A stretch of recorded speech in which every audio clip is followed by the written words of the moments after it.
अस्सलामुअलैकुम वरहमतुल्लाहि वबरकातुहू। बिस्मिल्लाहिर्रहमानिर्रहीम। 4 क्लास, हमारा आज का मैसेज है काम चोरी नहीं करनी, काम चोरी नहीं करनी। यानी किसी भी काम को देखकर दिल नहीं चुराना, हर काम को वक्त पर करने की पूरी कोशिश करनी है। आज हम पढ़ने वाले हैं science, page number 47, unit 5। Name of unit is Ecosystems and Food Chains. Ecosystems and Food Chains. प्यारे बच्चों, इकोसिस्टम एंड फूड चेन, इस यूनिट की रीडिंग का कुछ हिस्सा हम लोग पहले कर चुके हैं। मैं आपको इकोसिस्टम और फूड चेन के बारे में बता चुकी हूँ, लेकिन आज फिर से दोबारा एक्सप्लेन कर देती हूँ कि इकोसिस्टम क्या होता है और फूड चेन क्या है, क्योंकि इस पूरे यूनिट में हम लोग दो चीज़ों को डिस्कस करेंगे। एक है इकोसिस्टम और दूसरा है फूड चेन। इकोसिस्टम क्या है?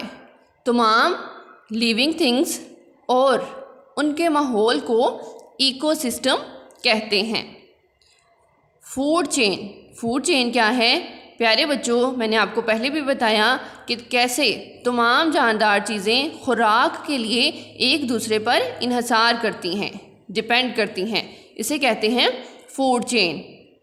तो प्यारे बच्चों, पिछली वीडियो में हम लोग recall, you will learn that और ये 2 लाइन्स की रीडिंग कर चुके हैं। आज हम पढ़ने वाले हैं what do all living things need. तमाम जानदार चीज़ों को किन चीज़ों की ज़रूरत होती है। तो स्टूडेंट्स, इससे पहले आपको लिविंग थिंग्स का पता होना लाजमी है। लिविंग थिंग्स किसे कहते हैं? लिविंग थिंग्स ऐसी चीज़ों को कहते हैं जो कि सांस लेती हैं, खाती पीती हैं, अपना साइज़ बड़ा करती हैं, एक जगह से दूसरी जगह मूव कर सकती हैं। तो प्यारे बच्चों, इसकी मिसालों में इंसान, जानवर और पौधे वगैरह शामिल हैं। देखते हैं हम लोग क्या हैं? इंसान, मैं, आप क्या हैं? जानदार हैं, लिविंग थिंग्स हैं। इसके अलावा कैट, डॉग, ये क्या हैं? लिविंग थिंग्स हैं। प्लांट्स क्या हैं? लिविंग थिंग्स हैं। तो स्टूडेंट्स, नॉन लिविंग थिंग्स क्या हुई? वो चीज़ें जो ना तो खाती पीती हैं, ना साइज़ ग्रो करती हैं और ना एक जगह से दूसरी जगह जाती हैं। जैसा कि मिसाल देखते हैं, ये किताब, आपकी बुक्स हैं, अगर आप उनको बैग में रखते हैं तो वो बैग में ही रहती हैं, ठीक है। अगर आप टेबल पर रखते हैं तो वो टेबल पर ही रहती हैं, वो एक जगह से दूसरी जगह नहीं जा सकती। ना ही ये खाती पीती हैं और ना ही ये तब्दील हो सकती हैं, ठीक है बच्चों। उसके अलावा ये जो स्टिक मैंने हाथ में पकड़ी हुई है, ये भी क्या है? Non living thing. ये भी ना तो बड़ी होती है, ना खाती पीती है, ना एक जगह से दूसरी जगह जा सकती है। तो देखते हैं कि लिविंग थिंग्स को किन चीज़ों की ज़रूरत होती है। All living things need water, air, minerals, light and warmth to live. Students, तमाम जानदार चीज़ों को ज़िंदा रहने के लिए water, air, minerals, light and warmth की ज़रूरत होती है। अब इन तमाम चीज़ों को हम लोग डिटेल में डिस्कस करेंगे। सबसे पहले है वाटर। पानी। Without water there would be no life on earth. Students, पानी के बगैर ज़मीन पर ज़िंदगी मुमकिन नहीं है। हम लोगों ने पीछे पढ़ा कि ज़मीन पर तमाम तर चीज़ें वो मौजूद हैं जिनके लिए लिविंग थिंग्स को ज़िंदा रहने के लिए जो ज़रूरी हैं, ठीक है। इसलिए ज़मीन पर बिलियंस लिविंग थिंग्स जो हैं वो रहती हैं। Humans and animals need water to help them digest food. इंसानों और जानवरों को पानी की ज़रूरत होती है फूड को डाइजेस्ट करने के लिए। The chemical changes in the body can only happen if there is water. हमारी बॉडी में जितने भी केमिकल चेंजेस होते हैं स्टूडेंट्स, वो उसी वक्त हो सकते हैं जब पानी हमारी बॉडी में होगा।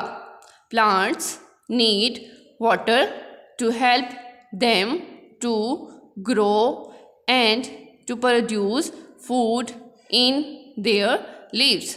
पौधों को भी पानी की स्टूडेंट्स अब देखते हैं एयर। जैसे पानी की ज़रूरत बहुत ज़्यादा ज़रूरी है, जैसे पानी हमारे लिए बहुत ज़्यादा ज़रूरी है, इसी तरह हवा भी हमारे लिए बहुत ही इम्पोर्टेंट है। तो देखते हैं the air surrounding SURROUND surround DING surrounding the earth contains many gases.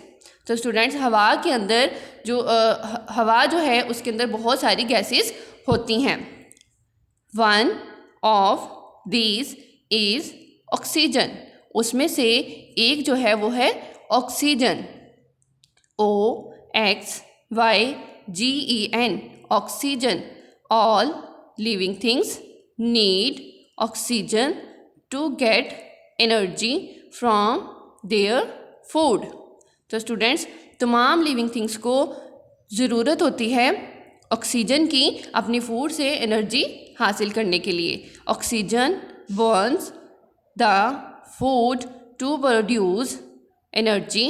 Energy is used for growth and to repair damage parts.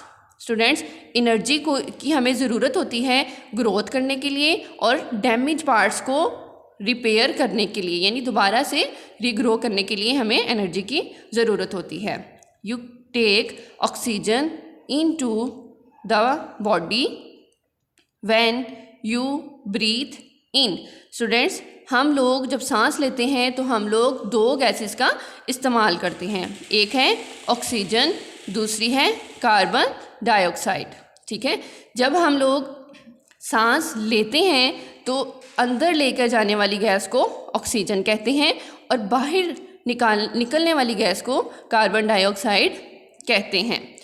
Plants breathe through the pores called stomata in leaves. Plants भी students breathe करते हैं, सांस लेते हैं, तो वो अपने pores के ज़रिए सांस लेते हैं, उनको क्या कहते हैं, स्टोमेटा। तो स्टूडेंट्स 4 क्लास हमारा ये था आज का सबक, जिसमें हम लोगों ने पेज नंबर 47 की रीडिंग की। उम्मीद है कि आपको समझ आ चुका होगा। आपने मुश्किल अल्फाज को अंडरलाइन करना है और इनको अच्छी तरह से याद करना है। और मेरी माओं से दरख्वास्त है कि वो बच्चों को अच्छी तरह से सबक याद करवाएं और उसके बाद सुने। कॉपी पर लिखते वक्त अलिफ को वर्टिकल लिखने की कोशिश करें। अस्सलामु अलैकुम व रहमतुल्लाहि व बरकातुहू।